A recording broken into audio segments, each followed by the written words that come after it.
जळलं लक्षण. काय तर म्हणे नागोजी बाबांसाठी 5 पक्वानं करा, तेही झटपट. मी काय यांची दासी आहे की बटीक? सगळी मरमर मीच करायची, स्वयंपाक पण मीच करायचा, ज्याच्या त्याच्या जिभेचे चोचले पण मीच पुरवायचे. रांदा वाडा उष्टी काढा सगळं मीच करायचं, सगळं माझ्याच गळ्यात. आणि या मनोरमा वेणी ह्यांच्या ताब्यात मात्र पेढी.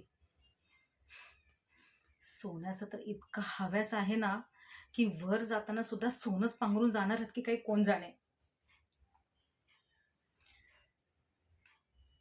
बरं, घरातली सगळे दागिने यांच्या ताब्यात, माझे दागिने देखील यांच्या ताब्यात. असा जळफळाट होतो ना माझ्या जीवाचा. पण काय करणार, माझंच नाणं खोटं आहे ना.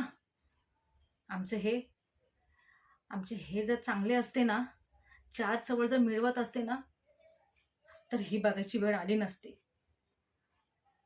बरं, नवरा हा असा आणि पोटचा मुलगा आधार देईल तर तोही वहिनींचा चाकर. काय करू समजत नाही. बरं, देवाला हाक मारायची सोय नाही. या घरामध्ये विठ्ठलाचं नाव घेण्यास सुद्धा बंदी आहे. वत्से, बाई कोणीच नाही ग तुझं. आता दिगूची बायको आली ना, की मी मात्र ऐकणार नाही. माझ्या गळ्यातली सगळी कामं तिच्या गळ्यात घालणार, सोडणार नाही.